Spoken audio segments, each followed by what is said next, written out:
Good evening, everybody, and welcome to another series of Gresham Physics lectures. And I'd particularly like to welcome all of those who are watching online at the moment. I'm going to talk about what is value in healthcare.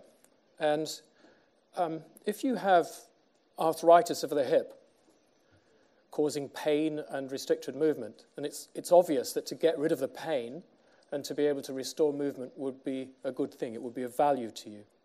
And we can usually achieve that by, for example, replacing a joint. Get you back to work, support a family, stay active and enjoy life. Prompt and appropriate joint replacement is a good idea. Some couples, being desperate for children, find that they can't conceive. Some will be suitable for IVF, and they may need several cycles of that treatment in the hope of success. The value to them of having children is self-evident. Or a patient with a terminal malignancy may benefit from an expensive new drug which might prolong life, as it has done in a few patients. And living longer for them may be valuable so that they could spend more time with the family, put their affairs in order, or complete a bucket list of things they might want to do. And it also offers the ephemeral concept of hope. Now, the value to these patients is clear, but the wider value to society of the liberal use of these treatments has been called into question, as those buying care in the health system struggle to decide how to divvy up their increasingly challenged budgets. Excuse me. Access to joint replacement is being restricted. IVF is rationed in many parts of the country. And the availability of innovative but potentially expensive drugs is constrained. Now, against that background, these are the issues that I'm going to consider during this lecture. And I'll take a drink while you're reading them.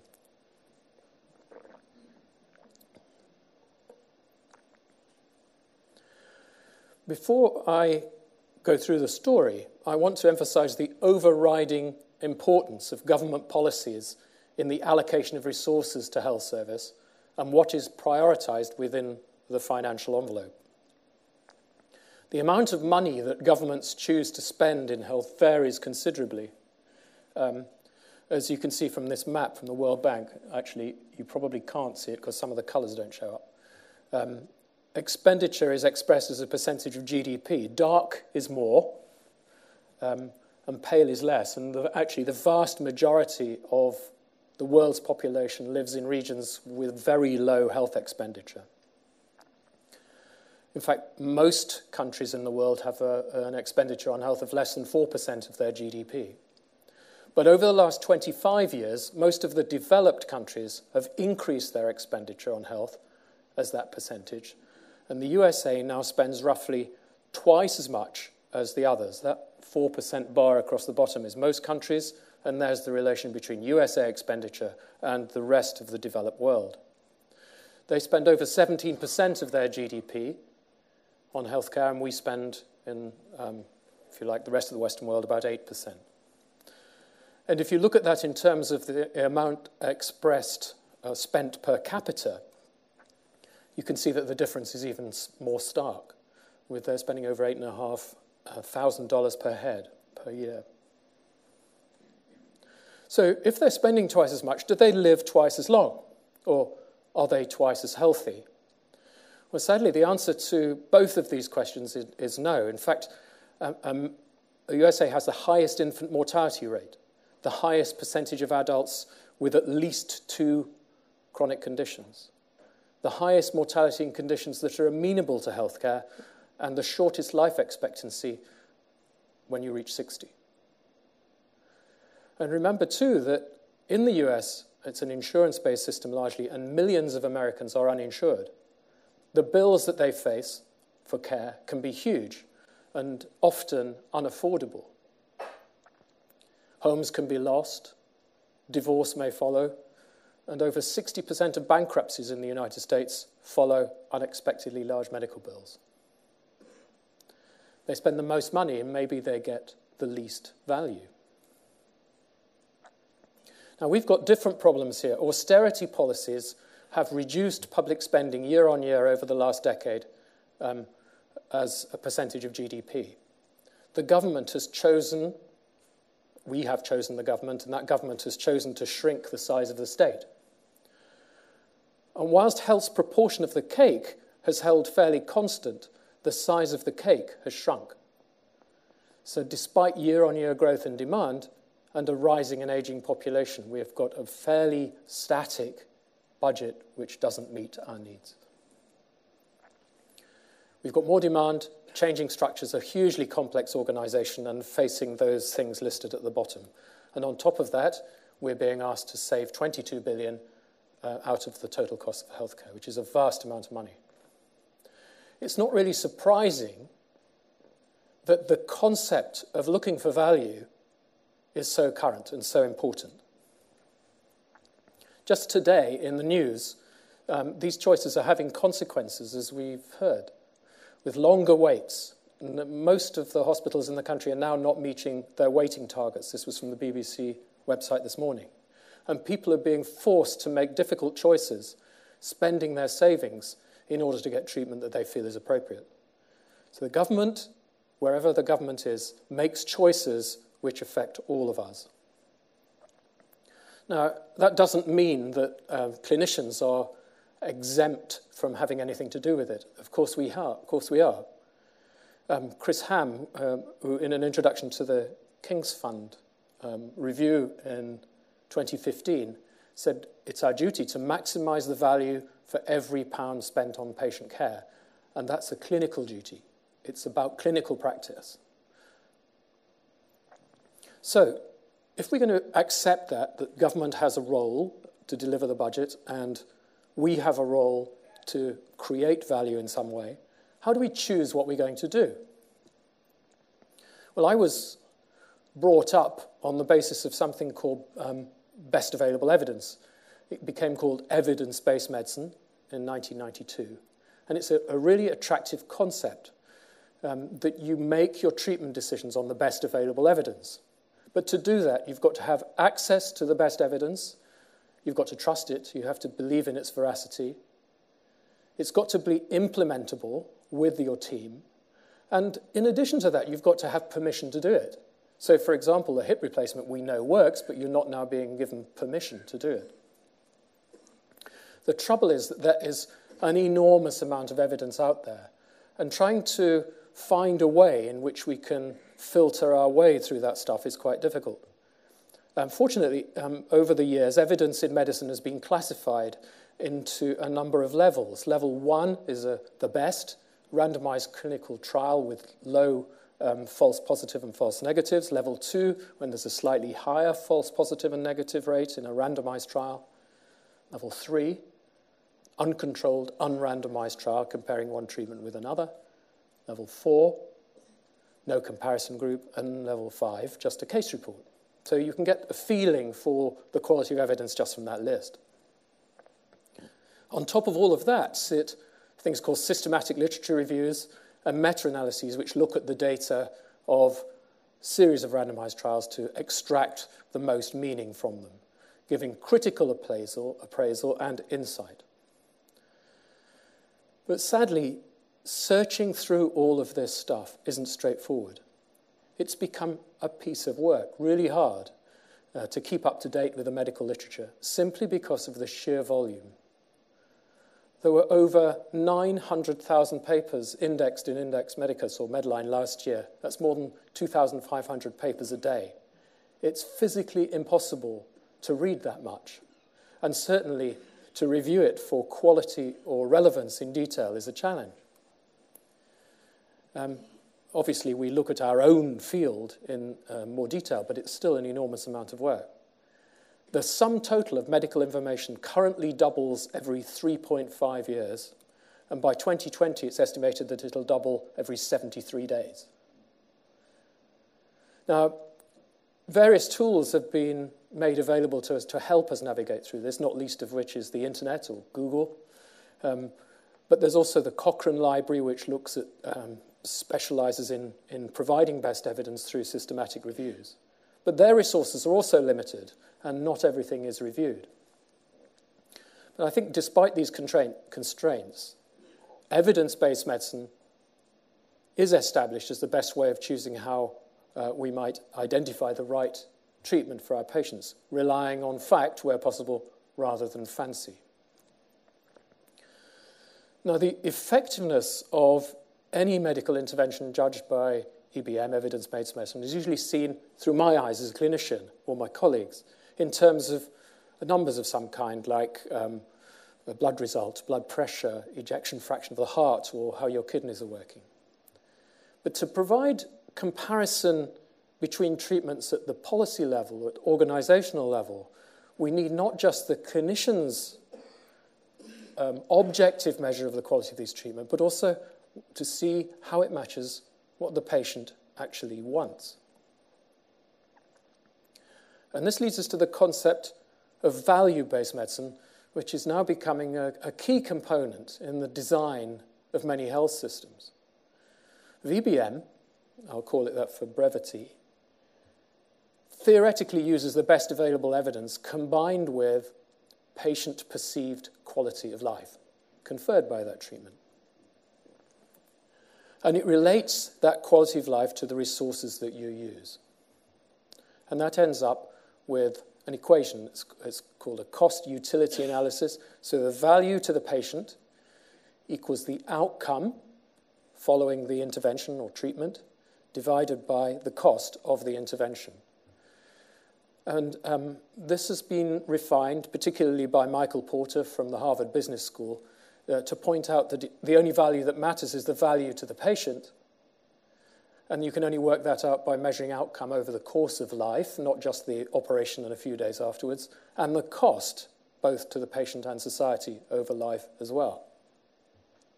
He's also proposed that this equation, which is now known as the value equation, should be used as a basis for purchasing and commissioning healthcare in whole systems. So you don't buy a procedure or pay for a visit to the hospital. You pay for effective and valued outcomes of a treatment. Now, a great place to start in doing this is to deliver value to patients, is to concentrate on ensuring that your health system, your hospital system, whatever it is devoted to delivering high-quality care. If you provide high-quality care, then the patient experience is likely to be good.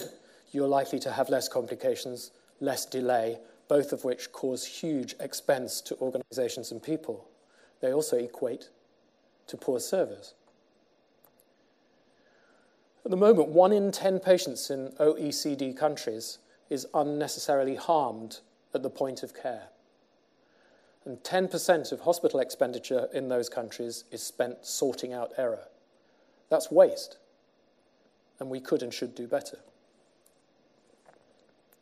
Now, if I use the abstract term quality of care, it sort of means different things to different people. And so over the last couple of decades, people have tried to focus down what they really mean by that. And the Institute of Medicine has come up with 6 attributes of quality.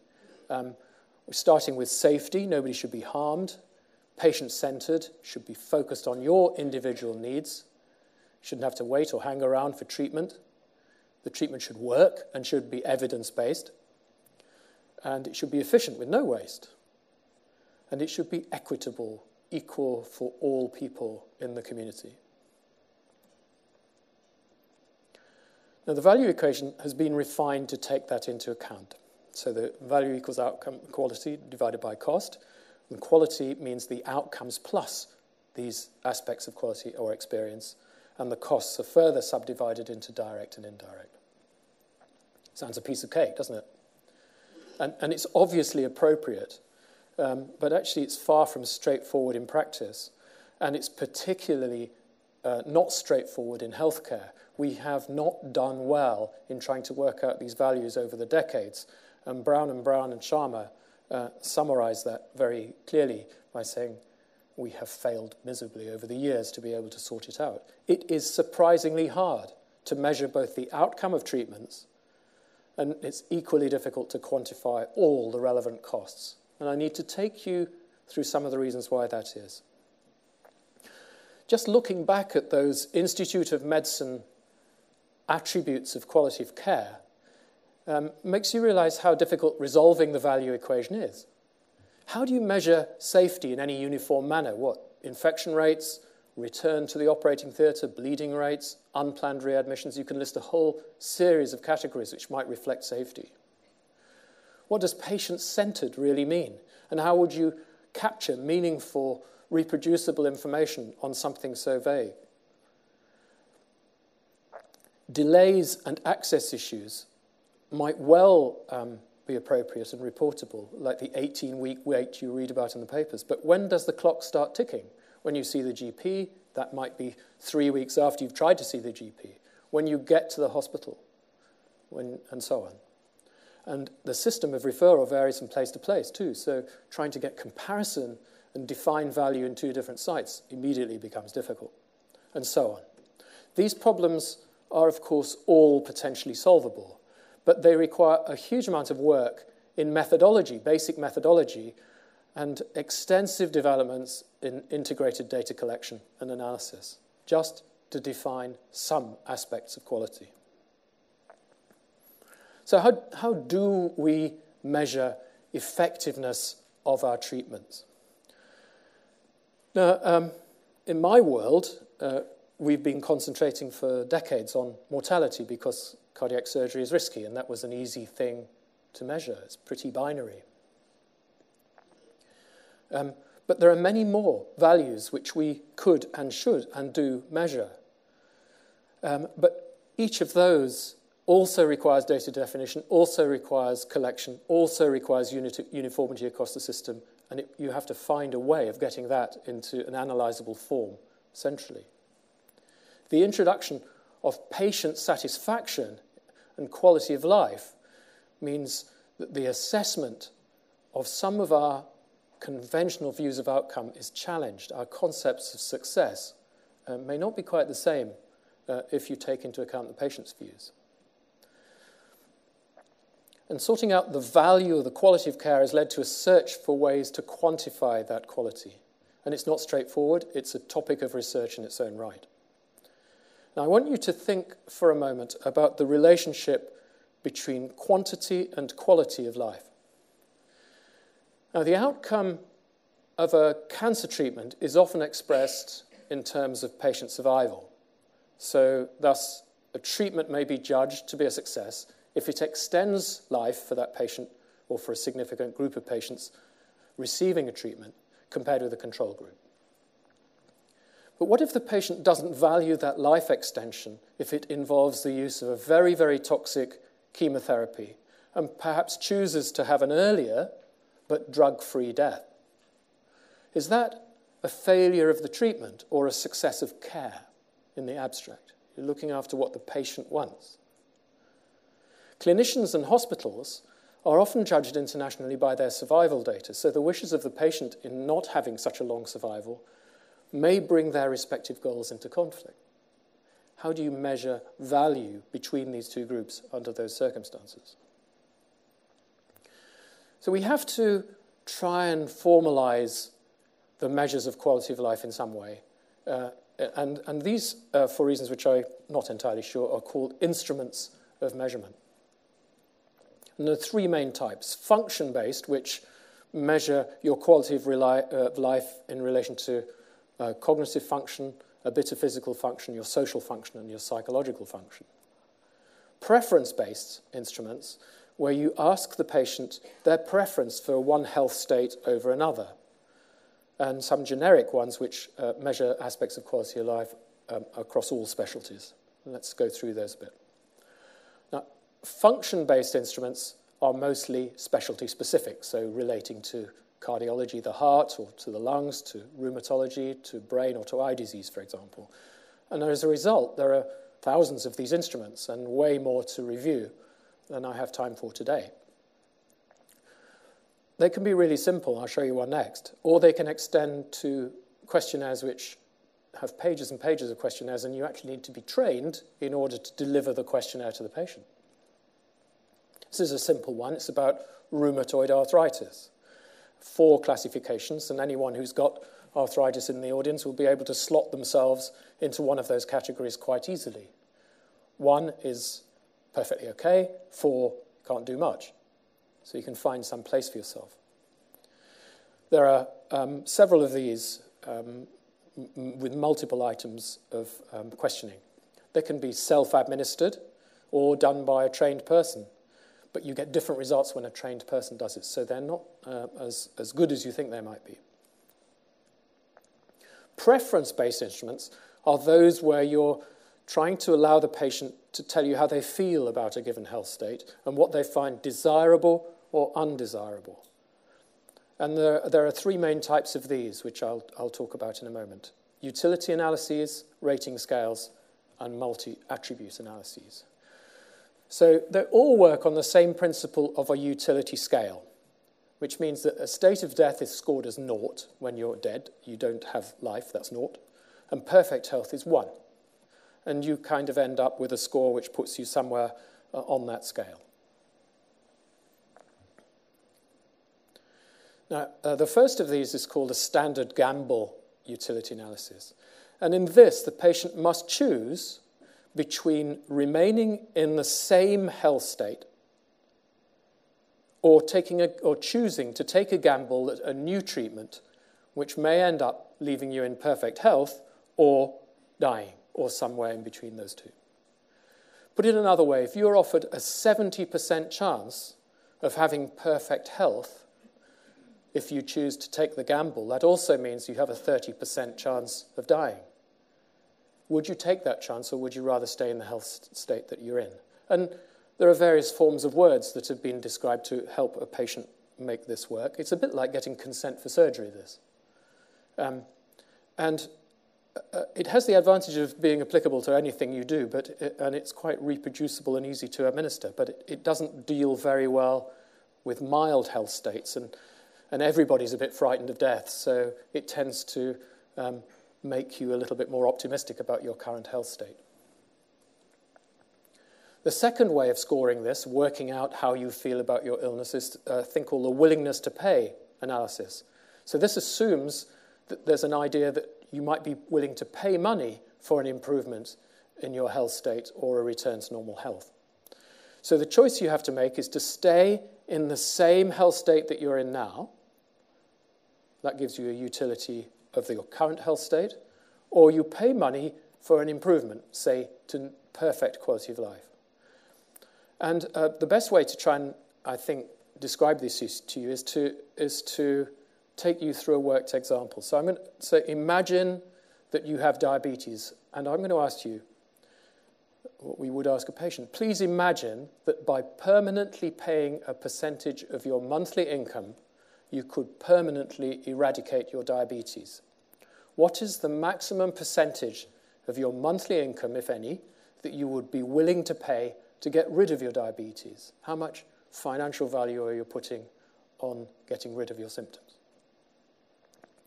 So if someone was willing to pay 20% of their income to get rid of the diabetes, that equates to a utility value of 1, perfect health, minus 0.2, 20%, 0.8. The next method is called time trade-off. So instead of using a preference or money, you convert those choices into time. Again, let's use diabetes. And the first thing you do is ask the patient, how many more years do you expect to live? You, as the patient. Suppose there's a treatment that would get rid of your diabetes for the rest of your life. The treatment works, but will shorten your life. Your quality of life will be better, but you will live for less time. What is the maximum number of years of life, if any, that you will be willing to give up to have the treatment and therefore have no diabetes for the remaining years? Is that clear? So, the patient expects to live for 20 years, but is willing to trade off 3 of those years to be free of diabetes. That gives a utility of 1 minus 3 over 20, 0.85. Now, if she was willing to trade off 7 years, that means she thinks that the diabetes and the treatment for diabetes are pretty crap, worse than they were on the 3 years model. and so the utility of her current health state is less, 0.65. Rating scales are the other way of scoring how healthy you think you are. And they're similar to customer satisfaction scores, and you have to score yourself between 1 and 0 on a rating scale, often using emoticons like the ones you see here, where 1 is the best possible state and 0 is the worst or dead. And you put yourself somewhere along that line and score how you feel your quality of life is. It makes them really easy to do. It's very easy to grasp, but it's actually not quite reproducible because it's almost too simple. People make very rash decisions. And you can score quite low scores when people do that. And then we talked about these multi-attribute analyses. And the one I want to show you is the Euroqual, which is a relatively simple version of this. So you've got 5 dimensions on the left, and you can see each of the things on the right are fairly obviously associated with good and bad for those characteristics. Now, what the scores are worked out by weightings which are done by large population surveys. So let me just take through an example. If you have no problem in your life, you fill in everything on the left-hand column, you have perfect health, a utility value of 1. If, on the other hand, you have some problems with pain, moderate pain, and you have a moderate restriction in mobility, these score as you see on the screen. That's based on the population surveys. That means that when you calculate the utility, you have a utility of 1 minus those 2 things added together. Your utility, your health state, is 0.73 of perfect. Now, using this model, you can end up probably realistically with scores which are worse than 0. In other words, people think that being alive is worse than death. And there are many situations in medicine, many of which some of us may have faced, where you can conceive that. Now, all of these utilities, this way of scoring your life in relation to perfect, go quite a long way to allowing comparison between different areas of healthcare and between different treatments. And the impact of a treatment on the length of life can be incorporated into a measure called the QALY, or Quality Adjusted Life Year. And this keeps cropping up in the media, so I think it's worth talking about. It's probably the most commonly used means of quantifying the effect of a healthcare intervention and guiding allocation of resources that there's in use around the world. It's the basis of what NICE does, the National Institute for Clinical Excellence, providing a standardized approach to comparing evaluations across different healthcare areas, theoretically providing equity. The QALY is calculated using this formula, which multiplies the years of life by the utility value. That's the score we've just generated from all of those things we did, where you are in relation to perfect. And that gives you a number of QALYs. And you're scoring on the same utility scale. So just to exemplify that, assume a person lives for 1 year in perfect health. That's 1 year of life times a utility value of 1, perfect health, that equals 1 QALY. Let's now say that that person lives for only 6 months in perfect health. So they have half a year of life, 0.5, times perfect health, 1, equals half a QALY.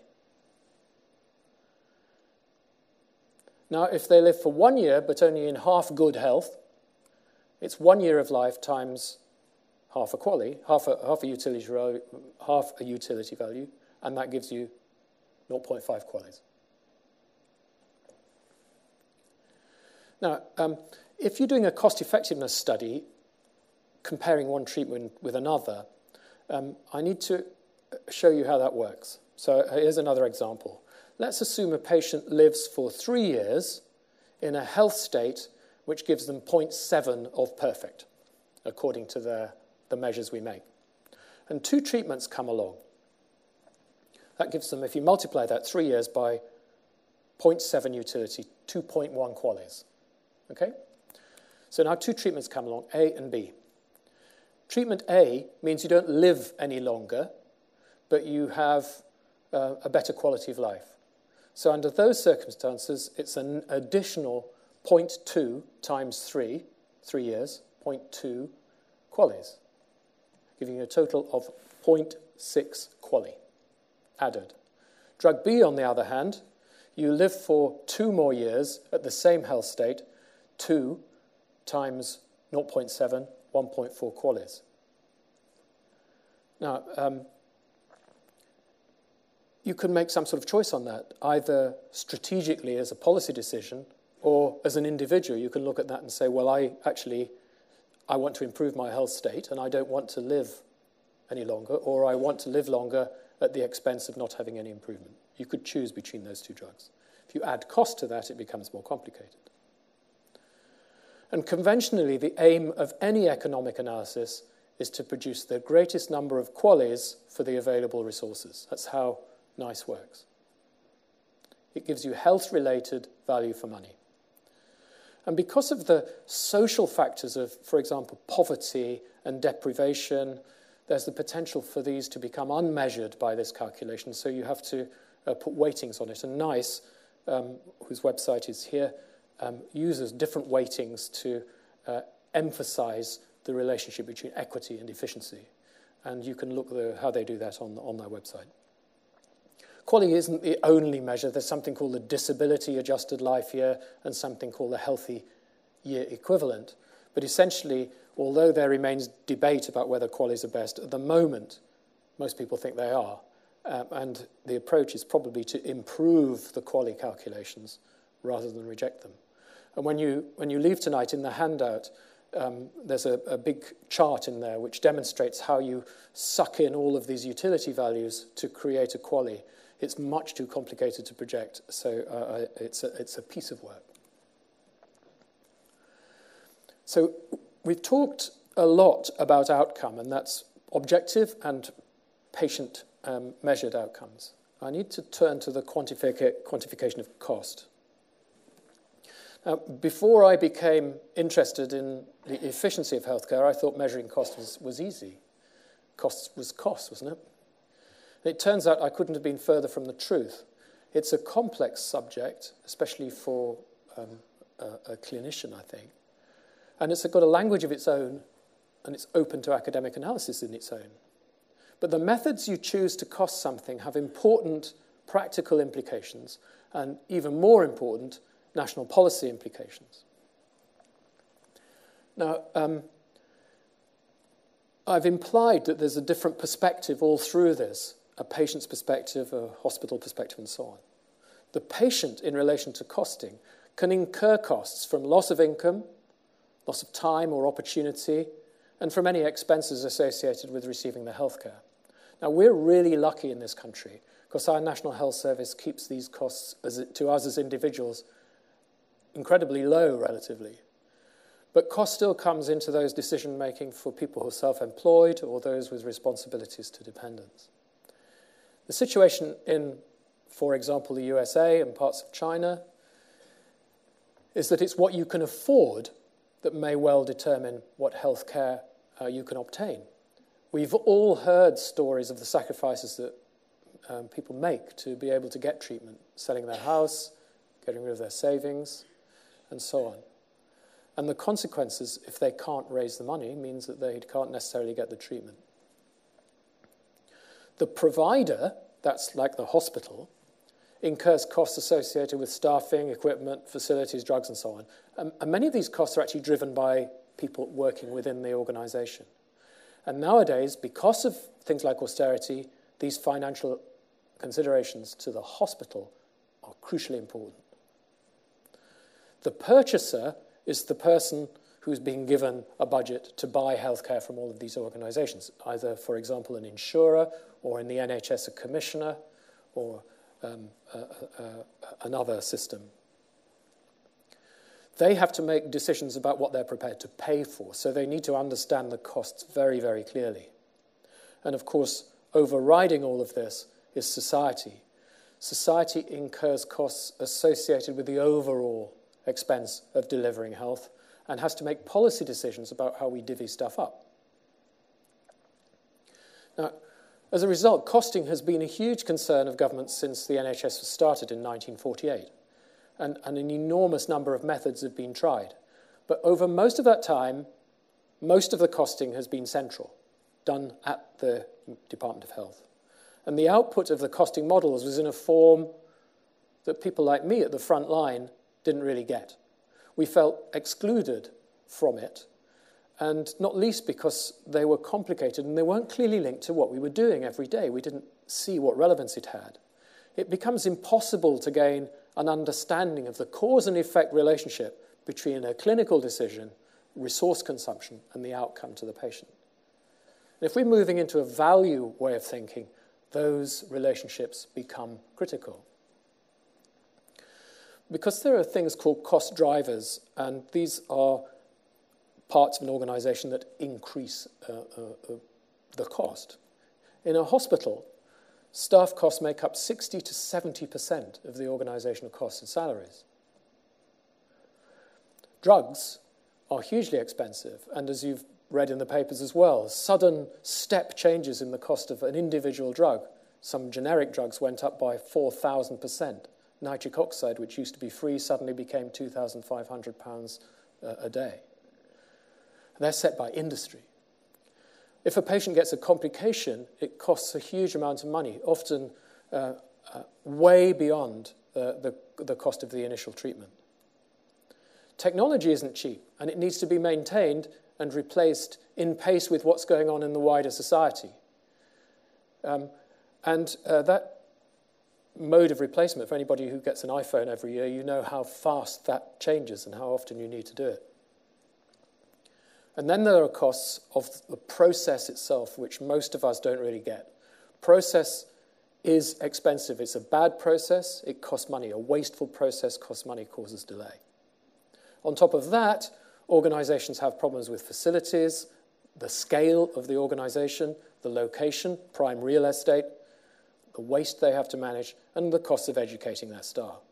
These are all cost drivers which push up the cost of what goes on. So if you're in any kind of organizational position, you have to decide what you want to cost. You might, for example, want to work out how much a particular event costs, or, for example, an operation or a gastroscopy or a clinic visit. Or you might want to group together a whole bunch of those things in things called episodes. Once you make that decision, you then have to work out what resources are needed to do it, measure the actual utilization based on your thinking, and then ascribe some monetary value to it. Sounds easy. And then you have to validate it and analyze it. Now, for most of my time in the NHS, costing was done somewhere else, in the finance department or in the Department of Health. And my role as a consultant or as a departmental head was to turn up, like Oliver, at various committees, usually in March, and ask for more.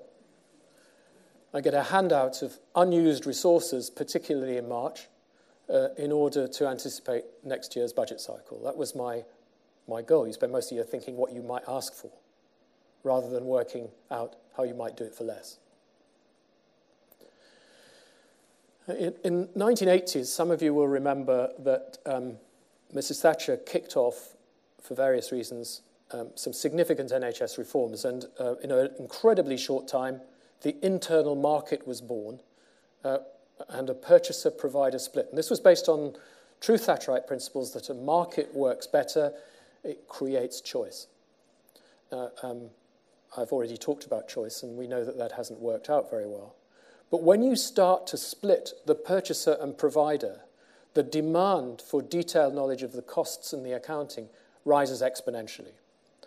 A variety of approaches had to be developed, and a whole industry grew up inside the NHS, working out how to calculate cost, because that mattered if you were trying to choose between one place and another.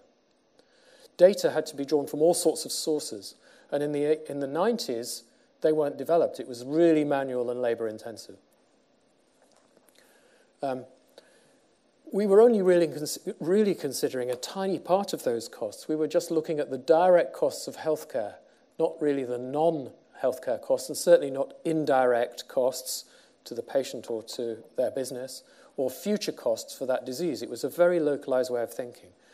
And as a result of such a narrow view, it got really hard to hold budgets in line. Very challenging indeed. So the next thing that came along with these two little items, health resource groups, HRGs, which were a way of describing bits of care which were similar and used up about the same amount of resource. So, for example, a hernia repair and a knee replacement might end up costing about the same amount of money, so put them in the same HRG. They don't, but you get the idea. Payment by results was a system of payment where it had nothing to do with results. It had a lot to do with activity, actually, how many you did. But nationally determined currencies, in other words, the currencies were the HRGs. That's what the language was that was being used. And what you paid for an HRG was called a tariff, is called a tariff. So these were centrally set. And at ward level, you seem to have almost no control over this stuff, this top-down approach. You seem to be drowning because it didn't have any direct relations. What's a knee replacement got to do with a hernia replacement? Didn't make much logical sense. This centrally driven top-down approach effectively excluded those of us who were spending the money as cost drivers ourselves, defining treatments and so on. The calculation of costs was also pretty difficult. The data were being taken from various data sources in the hospital, extracted, shoved somewhere else into a data warehouse to tabulate. Somebody else integrated them, and then they were sent to the board. We were working along the bottom of the screen, never seeing any of this stuff. So to improve the situation, two other modes of costing are spreading through healthcare. These are patient-level information and costing systems, or PLICs, and service line reporting. PLICs identifies the costs associated with one patient and then aggregates them up to mean a whole group of patients who are similar to that one. So you add the costs up. Service line looks at what a department costs, radiology, surgery. And it makes really good sense, but they're completely dependent on the quality of the digital services of the organization. And are the IT systems good enough? For example, if you're looking at patient-level costing, are all the consumables we use for a patient barcoded? Does the barcoding information link to the patient, and then can you aggregate all that information through to the group of patients? Can you do it for a specific unit? Because if you're like that, you would also like to be able to choose between one piece of equipment which costs a lot and another one which costs less and does the same job. But actually, you're not going to turn up at the annual procurement meeting to choose that purchasing. You just want to be able to choose on the day that syringe versus that syringe. Can we do that? Well, no, largely. The development of adequate IT infrastructure is critical, and hospitals are far apart in how far they are along the digital path as they walk. Where it has taken place, another system becomes possible. It's activity-based costing, which draws on all of those bits of information I've described, and pools it for patients who are similar by doing it much more automatically than I've described. And if you can combine PLICS, SLR, and ABC, then in theory you get much more accuracy of true costs, and the people at the shop floor have some relationship to what they're doing. They can see it.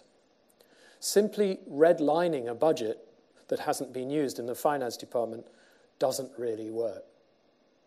We're very competitive people, and if you want us to reduce the cost, we have to see the data. Now, it is clearly right that we consider the value of what we do in healthcare, but that value is all about perspective. Patient, family, provider, payer, and society may all have different views. And the decisions we make about the allocation and use of resources and the decisions that affect individuals have ethical as well as economic dimensions. And understanding the relationships between ethics and economics is a huge challenge for anyone working in healthcare, and the less money there is, the more acute those ethical debates become. We've seen them today in the newspapers over rationing. Rarely does the letter S make such a difference to meaning as in the difference between value and values. This is Matthew Cripps, who runs the National Right Care Programme, and I think he's right. The patient and his or her family may have a different concept of value, for example, if they observe great suffering as a part of the treatment in their relative. Their own hope for cure may be trumped by the pain they see in their loved one as they experience treatment which is designed to extend life. Now, the wonders of the NHS mean that almost all treatment is free, and a cost-utility analysis like the value equation is probably not something which, as an individual or a family, you have to deal with unless you've chosen to be cared for privately. Under those circumstances, if you have to trade in your house, get rid of your savings, accept money from friends or family, or go into debt to get the treatment, then cost-utility analyses become really important at a personal as well as a national scale. And we're seeing that now with all of the arguments in America over Obamacare. Government and health systems must take a more objective view. Apart from the direct control over the size of the state, they also have control directly or indirectly of the resources and service provision available for healthcare. As resources diminish, for example, during austerity, or costs rise, for example, with increasing demand or innovations or technology, then the cost-utility analysis is all they have available to guide policy. We're really lucky that NICE exists. It's a world leader in its field, and it's forged a path through a complex ethical undergrowth to balance the needs of individuals with the wider society. Its website is fantastic. I'll see if I can get it to come up. I can't, so we go back. But you can go to their website at the bottom and see in great detail all of the way in which they do their stuff. It's a public asset, and you can see lots and lots of searches that they've done. They also provide cost-saving guidance where you can look at the impact on a particular treatment on potential savings or costs for the NHS. It's open to you as members of the public to go and look at any time. And it's a really salutary experience to see how much work has gone in from doctors, specialists, community workers, and patients in order to create the guidance and the costings which you see on their website. It is the envy of the world. It may not be perfect, but I have very rarely been to a country which didn't wish it had one. In a wider societal sense, we should clearly use resources only on effective interventions and ensure that we meet the need equitably. The NHS publishes a thing called the Atlas of Variation, which you can also find online. I had hoped to be able to show you online, but it's not working.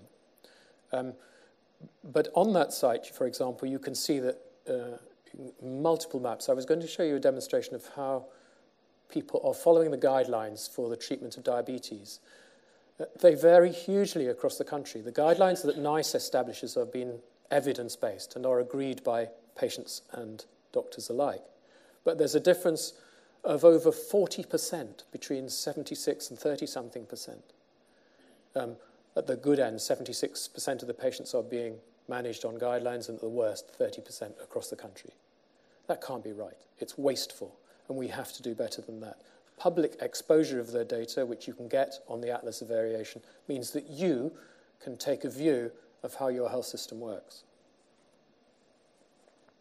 I see no rational excuse for excessive variation, failure to abide by well-worked-out guidelines, or performing useless operations. You can classify waste in that way, unwanted variation, because of underuse. So things which are proven to work that are underused is clearly wasteful, and things which have been proven not to be of much value are overused. It's a very simple classification, but neither of those should exist, and they both induce cost and reduce value. Evidence should be followed, or if it's absent, we have a moral duty to find it. All of these things need us to have integrated data systems to show us our results manage our healthcare, and identify efficient care. This group called Get It Right First Time, set up by Tim Briggs, has looked at orthopedic surgery. There's huge variation around the country in terms of adherence to best practice, in other words, following the guidelines, the number of procedures done by a surgeon, the use of the right prosthesis for your hip, what the outcomes are, and even the price of stuff paid in the same system. And his team have now done the same for general surgery, and the variation is extraordinary. I can recommend going to this website to read it in more detail. The variation reduces value, it's expensive, and does not reflect best practice. And we have to get more standardized care. Variation is not just about access and the clinical care delivered, but the core costs as well. Lord Carter's 2016 review and the King's Fund in 2015 reported this. This is a sort of just a graphical demonstration of the fact that on the left, some hospitals in the country have lower costs compared with another group who have much higher costs for the same work. It can't make sense.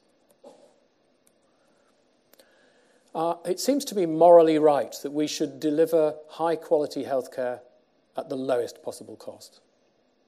We all of us want to be in good health, even if our individual definitions of what good looks like may differ.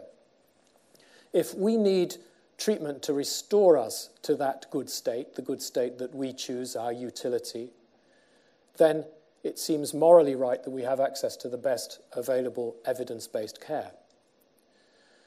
Of course, I get it. I understand that some treatments are so expensive, they need somebody to make some sort of national judgment about whether or not society can afford them in whatever financial state it's in. And I guess we're lucky here that NICE exists to take some of those hard decisions. But I think it's important, again, as I said at the beginning, to state that the government of the day still has the duty to decide how much of its budget goes into healthcare. And after that, it's up to us to make sure that what we deliver is as good value and cost-effective and appropriate to the patient as possible. Now, you can't vote me out, but you can vote the government out if you don't like them, and that's a good state to be in a democracy. Governments and politicians in general have made a lot of political capital criticising the management costs of the NHS from both sides. But I think we must recognise that without management, there's no effective organisation. It's often argued that health systems work best with clinicians in charge, and of course, I'm bound to be biased towards that, although I don't necessarily agree with it. Clinicians have largely been trained in the mechanics of care, not in process design or process control or cost control. Medical care should be provided in organisations which put the safety and the quality of care first. That's core. And clinicians usually do that naturally. But our training brings with it a significant risk of inflexibility. We adhere to old guild-based organisational structures, specialties, surgery, medicine, obstetrics, and a concept of professionalism or professional, which makes it quite difficult to devolve tasks to people who don't cost as much as us to do the same task, probably better. Process and efficiency improvements are often frowned on as, inverted commas, management interference, and implementation of good ideas gets thus thwarted by the medical staff. Just a simple example is that many hospitals struggle to manage leave, holidays for consultants. Rotas are written on scraps of paper, leave is booked late, swaps are not communicated, leave dates for school holidays are oversubscribed, and as a result, operating lists and clinics get cancelled at short notice. That's really expensive, and it's extremely insulting to the patients who are affected by it. It's a process control that needs management. Putting it right needs not only good management, but also good IT systems and good discipline. It doesn't matter whether it's done by a clinician or an administrator, as long as it's good. But it's necessary management. I believe passionately that we can reduce the cost of care significantly if we can demonstrate the cost of activity at shop floor level. We need to see the data and be allowed to make choices on the basis of what they reveal. We must also expend a great deal of effort in minimizing complications. As I said earlier, they're expensive. That's what we do as clinicians. Data are key to our understanding of our outcomes and to describing the value of that care to patients. We have to build systems which collate and integrate patient outcome data, direct and indirect cost data over the course of the patient's life and throughout the NHS, not just within hospitals. Now, currently, data from primary care are not meshed very well, or certainly consistently, with hospital data.